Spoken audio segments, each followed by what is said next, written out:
Bienvenue au journal de Cannes de Télérama. 1, 2, 3. Bonjour à tous, bienvenue dans ce nouveau journal de Cannes. Aujourd'hui on parle de Douleur et gloire, le nouveau film d'Almodovar présenté en compétition. On aura un entretien croisé entre Damien Bonnard, qui joue dans Les Misérables de Lajli, et Zabur Bretman, qui co-réalise Les Hirondelles de Kaboul. Pierre Lescure nous racontera un déjeuner cannois avec Jean-Claude Brialy. Et enfin, on reviendra sur l'événement glam du festival, le mini-concert donné par Elton John sur une plage devant le Carlton, en l'honneur de Rocketman, le biopic qui lui est consacré.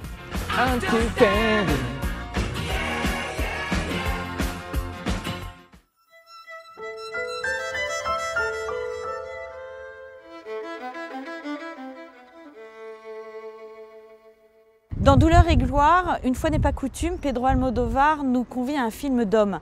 Non seulement un film d'homme, mais d'homme vieillissant. C'est l'histoire un peu autobiographique d'un vieux réalisateur reclus dans son appartement, perclus de douleur et enfermé dans ses souvenirs et dans sa nostalgie. Ce qui est très beau, c'est que c'est vraiment une sorte de ligne claire et assez pure. Et on quitte un peu la sophistication des précédents films d'Almodovar pour arriver à quelque chose vraiment à cœur ouvert, où les gens se disent énormément de choses avec beaucoup de franchise. ¿Me vas a explicar de una puta vez para qué has venido a verme después de 32 años? La Filmoteca ha restaurado Sabor. Han decidido que es un clásico y la han programado para un ciclo de cine rodado en Madrid. Bueno, me llamaron para pedirme que la presentáramos juntos. Y no saben que no nos hablamos desde el rodaje. Alors c'est Antonio Banderas qui joue ce vieux réalisateur. C'est évidemment l'alter ego d'Almodovar, son acteur fétiche qui a traversé toute sa filmographie.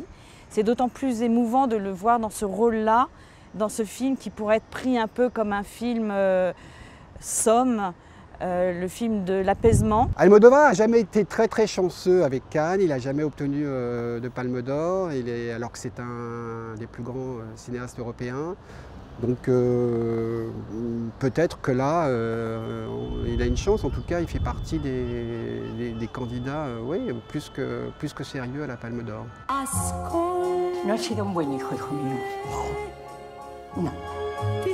No quiero ir al colegio, quiero quedarme aquí. Cuidado, que niño.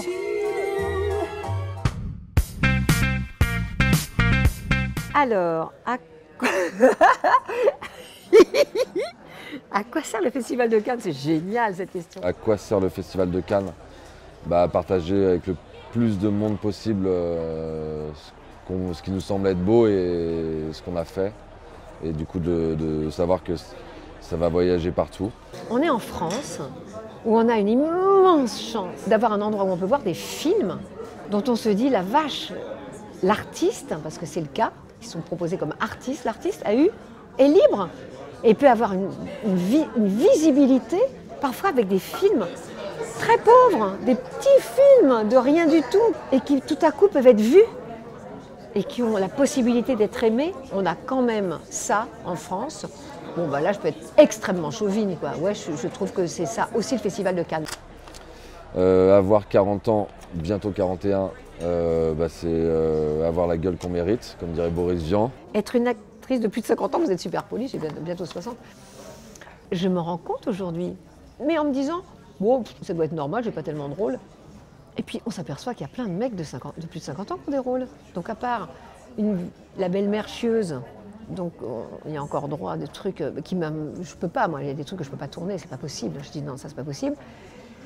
Il n'y a pas de très grand rôle de femmes de plus de 50 ans, non. Non, il n'y en a pas. Donc voilà, donc il y a un boulot à faire là-dessus. Alain Guiraudy, c'est la personne qui m'a ouvert la porte de ce métier, parce que tous les autres films que j'ai fait avant, tout ça, c'était des super cadeaux, mais lui, disons qu'il m'a fait rentrer, il m'a fait un très beau cadeau. C'était complètement dingue, c'était un truc parce que c'était mon rêve qui se réalisait, parce qu'en vrai, en faisant des courts-métrages, de la figure, tout ça, il y avait l'envie d'avoir un jour un rôle où on sera là dans tous les plans, où on peut du coup avoir plein de choses à faire, plein de choses à jouer, et du coup que ça arrive et que ça soit là sur cet écran, c'était hyper fort. Le cinéma, une forme d'engagement. Oui, le cinéma en soi est une forme d'engagement. Quand on me dit c'est quoi votre message? Je dis mais non, mais rien, je ne veux pas vous faire un message. mais regardez le film, c'est d'avoir fait le film. Et c'est évidemment toujours un acte politique. Mais un travelling, c'est un acte moral. Et peut aussi être le contraire. Une forme de désengagement, une forme de vulgarité un truc nauséabond. Ça peut être nauséabond, hein, une comédie. Ça peut être totalement nauséabond, un drame aussi d'ailleurs. Courtrajmé et vous, Courtrajmé et moi, je connaissais très peu parce que je n'avais pas vraiment la télé quand j'étais petit ou très peu. Enfin, et puis j'étais pas parisien, j'étais en Saône-et-Loire. Mais quand j'étais arrivé à Paris, j'avais envoyé un mail sur le site de Courtrajmé parce que j'avais envie de les rejoindre et j'ai jamais eu de réponse. Un dessin animé de votre enfance. Ah là là, j'en aime tellement. C'est le rêve psychédélique de Dumbo. C'est ça que j'aime parce que je me suis dit, la vache, parce que c'est impossible de faire ça. Parce que là, on est dans quelque chose d'extrêmement artistique, qui sort des codes. Et ça, c'est merveilleux. Ça a été un moment dans le Dumbo qui est bourré. Il est bourré, il est défoncé, quoi. Il est défoncé, Dumbo. Il est sous acide, Dumbo. Or, c'est un bébé. Et c'est extraordinaire d'avoir fait ça. Je me souviens que durant les 3 années où j'ai couvert le festival pour Europe 1 avec Eddie Mitchell et Jean-Claude Brialy, Jean-Claude m'a permis d'être le témoin d'une scène d'une incroyable modernité qui me mettrait presque les larmes aux yeux aujourd'hui où je vous raconte ça 30 ou 40 ans plus tard. Jean-Claude qui n'arrêtait pas de faire le fou, enfin, tous ceux qui l'ont croisé s'en souviennent et ceux qui ne l'ont pas croisé peuvent l'imaginer pour l'avoir vu à la télé ou entendu à la radio. Et puis un soir, Jean-Claude m'a dit sérieusement, mais avec de l'émotion dans tout son beau regard et son visage tellement agréable et séduisant, il m'a dit « Pierre, j'aimerais que tu m'accompagnes demain. J'ai un déjeuner avec, je t'ai parlé de Bruno. Bruno, c'est vraiment un jeune homme, il n'a pas 21 ans, je suis fou de lui. Je crois qu'il est vraiment attaché à moi et plus encore. Et ses parents veulent me voir pour que j'évoque avec eux ce qui sera le devenir de Bruno par rapport à la fin de ses études, sa préparation à la vie professionnelle, etc. C'est pour moi un moment extrêmement délicat, même si tu n'as rien à dire, que tu sois non pas un témoin de moralité, mais un ami qui m'accompagne et qui sera le témoin de ce que je dirai et ce à quoi je m'engagerai vis-à-vis de ces gens. Vous vous rendez compte, on est à la fin des années 70, on est loin des débats d'aujourd'hui. Cet homme et cette femme étaient magnifiques parce qu'ils ont, pendant tout le déjeuner, avec beaucoup de calme, avec un esprit extrêmement attentif, mais pas un esprit de sérieux, ils parlaient vraiment de la vraie vie de Bruno et de la vraie vie de Bruno et de Jean-Claude dans les années qui allaient venir. Je rappelle que Bruno et Jean-Claude ont vécu ensemble jusqu'à la mort de Jean-Claude. Et je me souviens encore, dans l'île Saint-Louis, le jour des obsèques de Jean-Claude, j'ai vu une femme et un homme qui avaient vieilli comme moi, qui sont venus vers moi. C'était les parents de Bruno. Ils se souvenaient comme moi de ce déjeuner, si j'ose dire, presque fondateur pour la vie d'adulte de leur fils. Et on s'est embrassés avec cette femme et cet homme. Et je leur rends hommage parce que vraiment, ce sont des gens bien.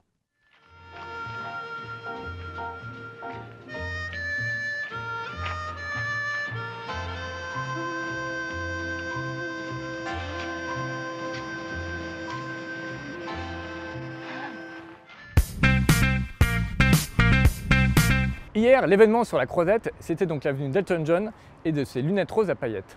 Le chanteur, qui est aujourd'hui âgé de 72 ans, est venu présenter Rocketman, réalisé par Dexter Fletcher et présenté hors compétition, et qui raconte ses débuts et son accession au titre de pop star international, sans éluder ses problèmes d'alcool et de drogue et ses amours compliqués.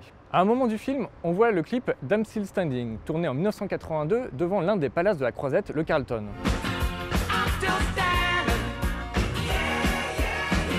Pour la petite histoire, le tournage du clip se terminera par une grosse bringue dans la chambre d'Elton John en compagnie du groupe Duran Duran. Et c'est justement devant le Carlton, sur la plage, qu'hier le chanteur a donné un mini-concert en compagnie du jeune Taron Egerton, l'acteur qu'il incarne dans le film.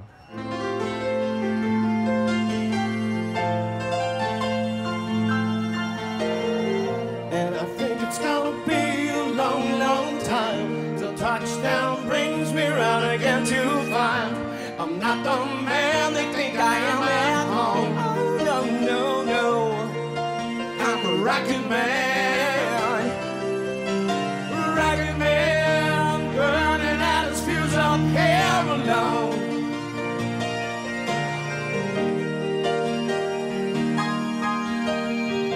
And I think it's gonna be a long, long time till touchdown brings me round again to find I'm not the man